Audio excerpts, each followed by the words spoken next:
안녕하세요. 수능물리학의 캡틴 장동호입니다. 2021 9월 모평 시험 보느라 우리 수험생들 수고 정말 많았습니다. 오늘 날씨도 조금 흐리고요.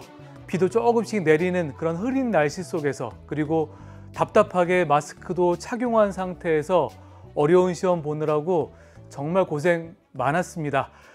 우리가 3월, 4월 때는 9월 때도 과연 우리가 이렇게 힘든 시기 속에서 시험을 볼까 싶었는데, 우리가 9월 모평 때도요, 갑갑한 그런 마스크를 착용한 상태로 시험을 보는 여러분들의 모습을 보면서 저도 마음이 참 안타까웠습니다.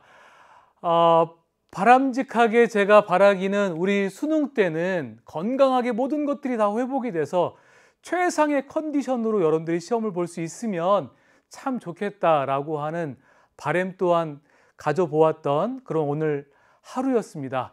여러분들 기분이 요즘 지금 어떤지 제가 잘 모르겠지만, 우리 아무쪼록 끝난 시험이잖아요. 이 시험을 우리가 어떻게 교훈 삼아서 남은 시간 효과적으로 마무리 학습을 잘 할 수 있는지를 고민하는 그런 시간들을 여러분들이 보냈으면 좋겠습니다. 특히 우리가 수시 지원에 앞서서 수시의 지원의 기준점이 되는 9월 모평이었기 때문에 많이 긴장하고 시험을 보았을 텐데, 이제는 시험이 다 끝났고요. 우리가 한 문제 한 문제 정성과 시간을 들여서 잘 정리하는 그 과정이 우리에게 남아있다라고 하는 것을 잊지 마시고, 저거 한 문제 한 문제 잘 살펴보면서 부족한 부분들이 채워지는 그런 의미 있는 시간이었으면 좋겠습니다. 일단 오늘 본 물리학 1에 대한 총평을 시작해 볼 텐데요. 시험에 대한 난이도를 보자면 작년에 보았던 수능에 비해서는 조금 쉬웠다. 하지만 6월에 보았던 6월 모평에 비해서는 조금 어려웠다라고 하는 생각입니다. 여러분들 그런 이야기 많이 들었잖아요. 교육과정이 바뀌고 새로운 교과서로 보는 첫 번째 수능은 일반적으로 쉽다. 그런 이야기 참 많이 들었을 텐데, 오늘 시험 보면서 어라 이게 뭐지? 이게 아닌데? 라고 하는 생각이 아마 시험 중간중간에 들었을 거예요. 난이도가 6월 모평 비해서는 조금 어려웠습니다. 특히 쉽게 풀 수 있는 1페이지, 2페이지 문항들도 조금은 고민해야 풀 수 있는 그런 문항들이 출제가 되었습니다. 2020 수능에서는 44점이 1등급 컷이었고요. 39점이 2등급 컷, 33점이 3등급 컷이었는데, 우리 6월 모평엔 시험이 많이 쉬웠잖아요. 47점이 1등급 컷이었습니다.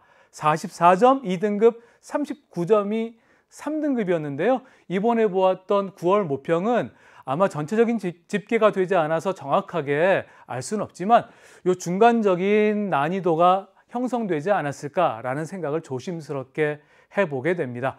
우리 출제 유형을 한번 살펴볼게요.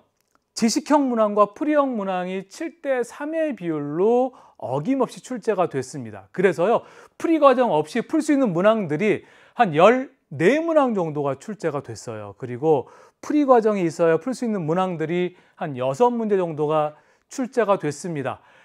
지식형 문항들은 우리 일상생활에서 볼 수 있는 많은 과학적인 상황들, 사례들이 출제가 됐다는 것을 여러분들이 주의 깊게 살펴보셔야 됩니다. 1번 문항에서는 자성체가 우리 주변에 어떻게 쓰여지고 있는지, 그리고 2번 문항에서는 충격량과 우리 생활 속에서 볼 수 있는 여러 가지 현상들을 연관지어서 출제가 되었고요. 3번 문제는 스마트폰을 통해서 우리가 볼 수 있는 여러 가지 파동적인 현상들을 소재로 문항이 출제가 됐습니다. 그리고 무선 충전에 대한 원리도 물어보았죠. 여러분들 교과서에 있는 다양한 일상생활 속에서의 과학 현상들은 남은 시간 동안에 빠짐없이 봐야 된다는 그런 교훈이 있는 시험이었습니다. 그리고 이 풀이형 문항은 아무래도요, 1단원 역학에 많은 문항들이 풀이형 문항으로 출제가 되었다는 것을 여러분들이 충분히 알 거예요. 특히 4페이지 같은 경우는 쉽지 않은 난이도로 출제가 되었습니다. 여러분들 그렇다고 해서 어렵다고 해서요, 놓아버릴 수는 없습니다. 반드시 준비해야 된다는 것을 기억하시고요. 어려운 문항들을 준비하다 보면 쉬운 문항들은 저절로 풀릴 수 있다라고 하는 생각을 하시면서 남은 시간 준비를 하셔야 됩니다. 우리 단원별로 출제 경향을 보면요, 1단원 9문항이 출제가 됐고요. 2단원은 6문항, 3단원은 5문항이었는데요. 9대 6대 5 이 출제 경향은 6월 모평 때도 동일했죠. 아마 수능에서도 역학단원이 9문항이 출제가 된다는 것, 그리고 2단원 물질과 전자기장이 6문제, 그리고 파동과 정보통신이 5문항 정도가 출제가 되겠다라고 생각해도 큰 무리가 없겠습니다. 특히 이 역학과 에너지 이 9문항 중에서는 뉴턴 역학에 대한 부분이 한 7문항 정도가 있었어요.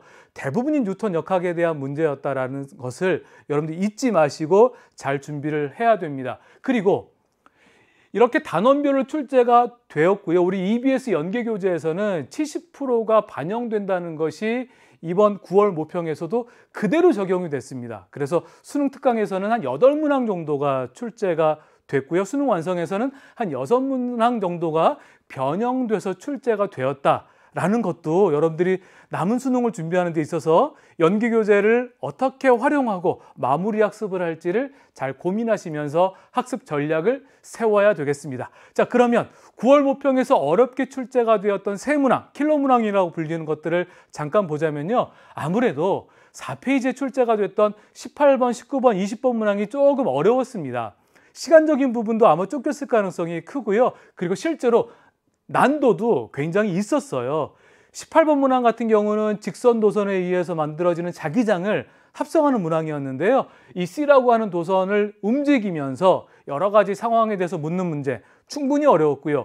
19번 문항도 점전화 3개가 나오는데요. 위치를 바꿔가면서 각각의 점전화가 받는 힘의 크기, 방향 이런 것들에 대해서 알아야 충분히 대답할 수 있는 문항들이었습니다. 제법 시간이 오래 걸렸을 법한 문항이 19번 문항이었습니다. 그리고 20번 문항은 지난 6월 모평 20번 문항에 이어서 용설 문제가 출제가 됐습니다. 이 문항은 우리가 남은 기간 동안에 분명히 마무리 학습 때 중요하게 생각하면서 꼭 공부를 해야 되겠다라고 하는 교훈이 있었는데요. 특히 용철에 매달려서 물체가 이렇게 단진동을 할 때 속력이 최대로 빨라지는 점이 어디가 있겠는가, 그것을 꼭 찾는 연습을 하셔야 되고요. 그리고 역학적 에너지 보존에 대한 것을 어떻게 적용할 것인가를 여러분들이 기억하시면서 남은 기간 잘 학습을 하셔야 됩니다. 그러면요, 남은 기간 동안에 수능까지 남은 기간이 충분히 있다라고 저는 생각을 하는데, 우리가 앞으로 어떻게 더 효과적으로 효율적으로 준비를 할 것인가를 간단하게 살펴볼게요. 첫 번째는 어려운 뉴턴 역학 문항을 준비하셔야 됩니다. 저희 학교 학생들을 보면 역학 부분을 내려놓은 친구들이 제법 있습니다. 그러면 안 돼요.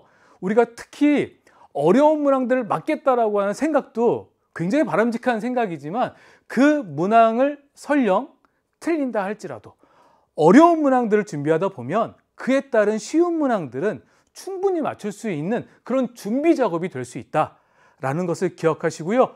어려운 뉴턴 역학 문항, 특히 일과 에너지, 역학적 에너지 보존 법칙에 대한 부분들 꼭 꼼꼼하게 체크하시기 바라고요. 두 번째는 교과서 중심으로 사례 중심적인 부분을 준비해야 된다라고 말씀을 드렸는데, 여러분들이 가지고 있는 교과서를 보면요, 우리 생활 속에서 다양한 과학적 상황들이 적용되는 사례들이 나와 있습니다. 그 부분이 2015 교육과정의 성취 기준에 꼭 들어있거든요. 그것들 놓치지 말고 꼭 체크를 하시기 당부드리고요. 세 번째는 용철 문제예요. 아마 평가원에서 작심을 한 것이 아닌가라고 하는 생각이 들 정도로 6월 모평과 9월 모평이 20번 문항으로 딱 출제를 해 놓았습니다. 분명히 이것이 근거가 돼서 수능에도 출제가 될 수 있다는 것을 기억하시고요. 우리 수능 특강과 수능 완성에 있는 용설 문제를 통해서 준비를 하셔야 됩니다. 네 번째요. 지식형 문항에 대한 준비를 이제는 해야 할 시기가 됐습니다. 제가 연초에 말씀드리기를 지식형 문항들은 조금 뒤에 우리가 학습을 해도 된다라고 말씀을 드렸는데요. 이제는 학습을 하셔야 돼요. 그래서 60%에서 70% 정도가 풀이 과정 없이 풀 수 있는 이런 지식형 문항, 개념형 문항들은 지금부터 잘 준비하면 정직하게 시험 성적으로 나올 거예요. 그러니까 여러분들 정성과 시간을 들여서 이러한 지식형 문항에 대한 준비를 반드시 하셔야 되고요. 마지막, 일주일에 한 2회, 조금 욕심을 내보면 3회 정도의 실전 모의고사 문제를 풀어내는 작업들을 꼭 하시기 바랍니다.